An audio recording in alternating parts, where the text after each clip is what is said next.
Alrighty. How you doing, my man? I'm doing okay.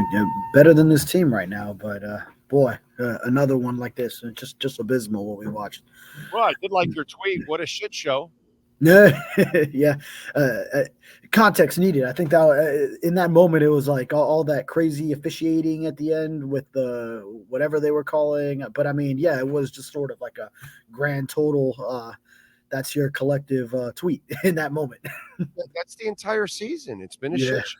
That's what it's been, unfortunately. You know what I mean? And as much as I like the front office, and I'm a fan of the guys in the front office, I think they do a good job overall. I like this roster. I think it should be 3-1 or 2-2. Mike McDaniel is going to get everybody fired. That's what we're working on right now. McDaniel getting everybody fired. Yeah. Basically. Well, the thing is, the organization already decided go the other direction than what you're talking there because they're committed. Yeah, they extended him, extended Tua, Jalen Waddle, Tyreek Hill, Jalen Ramsey. Tyreek Hill was just more guaranteed money, but they're committed to this core. So, no, but wait a minute, you haven't heard already. I already predicted this last year that this year would be the hot seat year. The hot seat year means that you get put on the hot seat the following year, right? And then you get fired. So it'll be next year. They'll come back, because Tua will come back. I know how this whole show goes. He comes back. You're going to win some games. You're going to be right there, right on the brink of the playoffs or whatever, or you just barely make it in or you don't. And then, you'll be disappointed at the end of the year because McDaniel will do all kinds of stupid shit. And then you'll go into the offseason. Well, we're going to fix this and that and this and that. And then they're going to come back next year with trying to fix everything. And then McDaniel will look the same again. And then you will eat contracts. And then you will fire people. Yeah. Well, and it has to go that way because you really have no other choice. You have made the commitment. So I know a lot of people looked at my colleague, Chris Perkins, who we just had on, as really crazy when he said, well, if next year, and remember how he was putting it, that is if next year doesn't go well after they lose that playoff game, then, yeah, you could start looking at being placed on the hot seat, the start of the hot seat phase. And right now, I mean, and Mike McDaniel is taking ownership of everything of how this looks. I mean, he would be the first to tell you it's not up to standard. I mean, everyone knows that. Anyone who watches football, even people who don't know anything about football can tell you this is not up to standard. So it's embarrassing. It shouldn't be. Yeah, it is. I use the word embarrassing in my story. Embarrassing, abysmal. I tweeted shit show. It just looks like they're inept. It looks like they're not prepared. And I don't blame the players. And God bless Tyler Huntley. It's not his fault. Yeah, Tyler Huntley's out there trying. He's not good enough to be in that offense as it is. And now you're putting him in a position that's impossible for him. Plus a coach that doesn't even put Tua in a position to be, advantageous all the time. So imagine the rest of the guys. You know what I'm saying? Would you have played Tim Boyle at some point? Because to me, I would have at least, if you want to keep passing, let me try to put the guy that maybe is a little bit better of a passer. See, I just thought Tyler Huntley wasn't losing you the game himself. Mason Rudolph for Tennessee put up just about the same passing stat line, and his team put up 31 points. So now he's been with that team, and they had a run game going, and defensively they were more stout in this game, and they dominated time of possession. So there's a lot of other factors to it, but he sort of played that same role of just don't lose the game, and that's how he was approaching it as he entered the game. And he was, by the way, thrown into this game early on. It wasn't like he got the starting quarterback reps throughout the week, which Tyler Huntley was afforded to receive this week. But so I mean, to me, Tyler Huntley wasn't there losing you this game. It's not like he turned the ball over a bunch. I mean, the one turnover, it was a backward pass. Tyreek Hill dropped it really, and then since it was a backward pass and you kind of left it on the floor, then on the ground, then the Titans recovered it. But aside from that, it was just inability to get the offense moving. And boy, even with changing quarterbacks, I just can't believe that an offense with Tyreek Hill, Jalen Waddle, and Devon Achane, even if you have Raheem Mostert out, just can't get the ball moving with John Payne as well. It's just you have too much talent on this offense to not be able to move the ball. I know, but when you have an inept coach, that's the problem. You don't have a guy that's creative. We were just talking with Chris about this. You signed Jonnu Smith, and you showed it to us in the preseason how you were going to use him all over the place, and you don't use him at all. And it's just baffling. You know what I'm saying? And then, by the way, it doesn't also help that Tyreek and Waddle have their typical mistakes. They drop balls, and Tyreek also has the mental farts, all the time. These are things that in a game like this, you need to play perfect around a kid like Huntley. You got to help him out. And, there are going to be moments where they were open and he is going to miss you because he's not a good passer. But the few moments that he does hit you, brother, you got to catch that pass. You can't be dropping passes. You just can't do that kind of stuff. You got to help out. And that's the other thing, that your leaders had to really lead today. And some of them, unlike, Calais Campbell led today. You know what I'm saying? He was awesome today. He played his ass off. But yet, you look at Tyreek and Waddle, they had some moments and they fall short for you. Yeah, a lot of different mentalities on this roster. I mean, you look at a guy like Calais Campbell, just a tried and true leader, and he's stepping up in every way. And he's a guy that pregame he's rallying the whole team around him. He's hyping them up. He's boisterous up there with the whole squad around him. A guy that you look to for that. And I know cameras caught Tyreek Hill at the end of the game late. I asked Mike McDaniel what was going on. We couldn't get to Tyreek Hill. Apparently, he was out of here before the locker room was open to media, so he jetted real quick. But we could. What do you say? He sped out of there. Okay, all right, go ahead. I'm sorry. Oh no! What? I see what you're doing. I got it. You said he left quickly. So just saying he sped out of there. Okay. Yeah. Pointing something out. That's all. Just pointing out that Tyreek sped out of there. That's all. Fast on the field, fast to get out of here. Yeah. But so we couldn't get his perspective on what exactly was the hubbub on the sideline. I mean, we could imagine.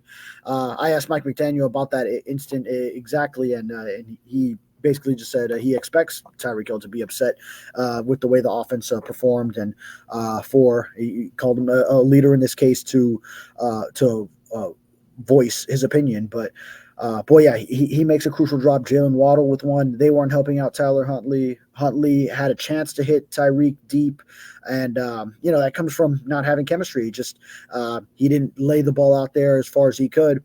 When Tyreek has his man deep, he throws it to the sideline and underthrown, and lets the DB get back into it. So one that I know he definitely wishes he had back. But and the penalties too. The penalties were just awful. Actually, the one most successful drive is actually where they had all those illegal shifts, and they did end up scoring. But, boy, just a lot to fix. Even when you have different quarterbacks, just for the offense to look this dismal is unacceptable. What do you do next week? Who do you start? Because I would go with Boyle. I feel bad for Huntley, bro. I mean, I appreciate it because I did bet Huntley for 33.5 yards. So, thank you for the bet. But really, I'd rather have somebody that at least may have some passing skills. He's not a passer, bro. He's an athlete. So what would you do next week?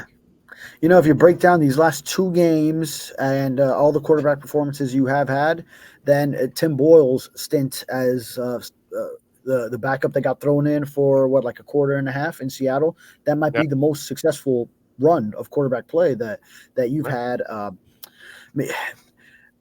Maybe you check in on how Skylar Thompson's ribs are holding up, and see if he can go back in there, because he does have 3 years in this offense, and maybe could get another chance.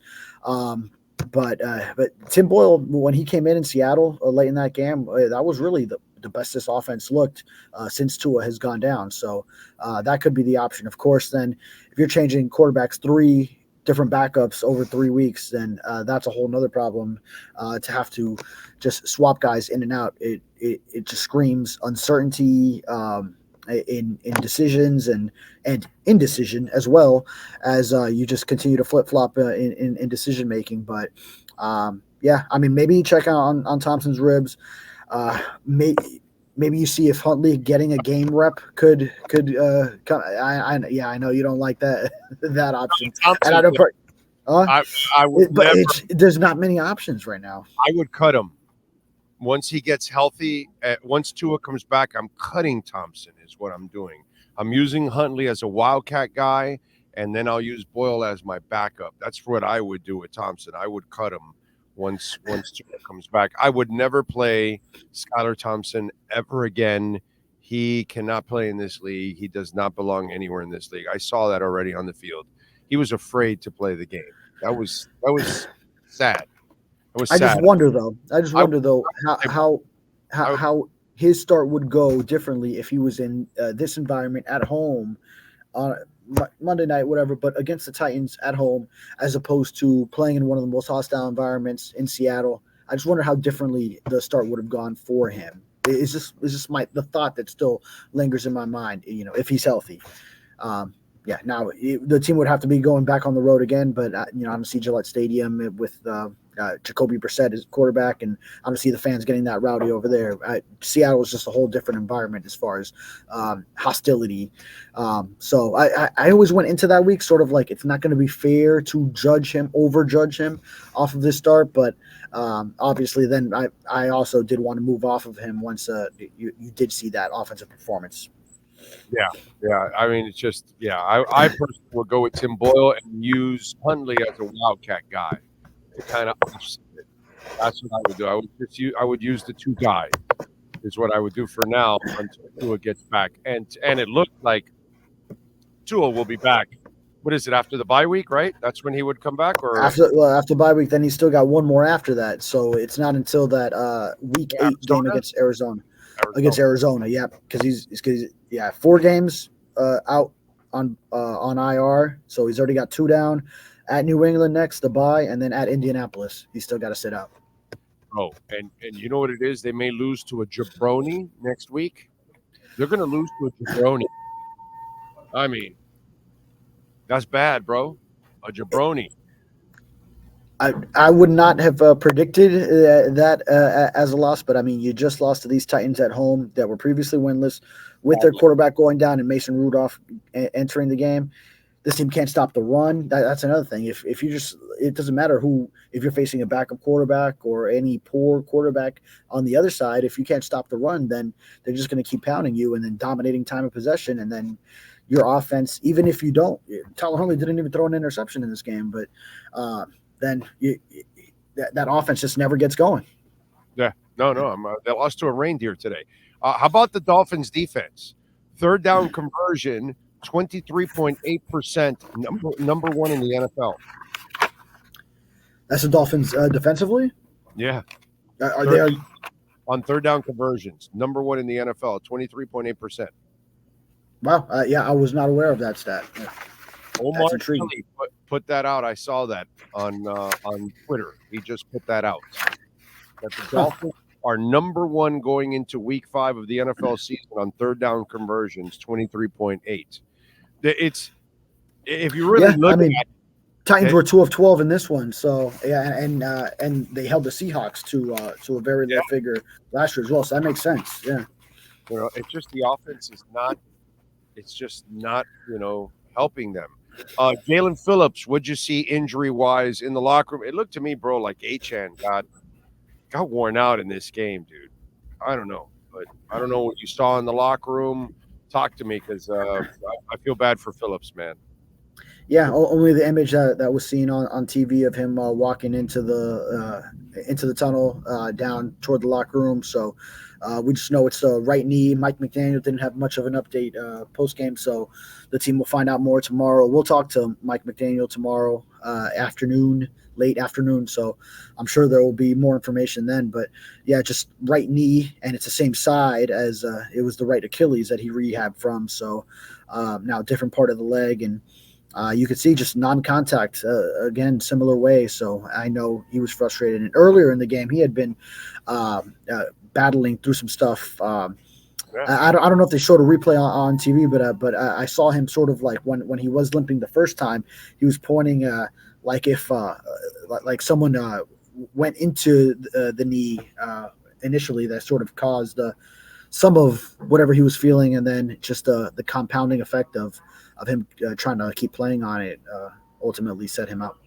Yeah, man, it's just it's sad. I hope he's all right because he's a good kid. He was playing his golf. He had that deflection, and he's just gone through that whole hell of repairing the Achilles. You don't want to see another serious injury, but yeah, I hope not. That's also kind of been in his career. He's had a lot of injuries, unfortunately. So. Yeah, and he had just had a good run because I know at UCLA that was such a storyline with him, the multiple concussions and other accidents, injuries, where he drove him into medical retirement, and then actually once he dipped out of retirement to transfer to the Miami Hurricanes, had a year off the transfer back before the transfer portal was a thing. But I remember covering that as UM beat writer, and he had a great 2020 COVID season that really put him back on the map from being that number one high school recruit when he was coming out of Southern California to then jumping into the first round when he wasn't even thought of as a draft prospect after he wasn't even playing. He was medically retired, and then gets here, first round pick with the Dolphins, and was for the most part healthy up until he missed some games last year, and then the Achilles injury, rehabbed that with such vigor too. I mean, he really got after it in hitting those benchmarks. So you would hate to see it if this is another serious deal for him. Yeah, man. I hope so. I hope he's all right. All right. Anything else on the injury side? Did you see anything else in the locker room? No. We just know. I mean, there's also Jordan Poyer with the shin, but nothing on him. And then anyone else? That's the main one, other one I can think of. All right. Let's see what happens. Follow him on Twitter at David Furones _ and catch his work there at the South Florida Sun Sentinel.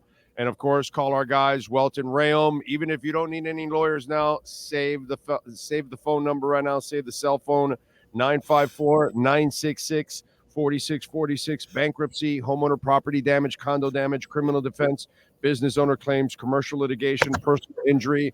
If you're dealing with the effects of Helene or anything else or issues with your insurance company that you're not meeting, please call them. They have their own adjusters, and they will handle the insurance company for you. 954-966-4646.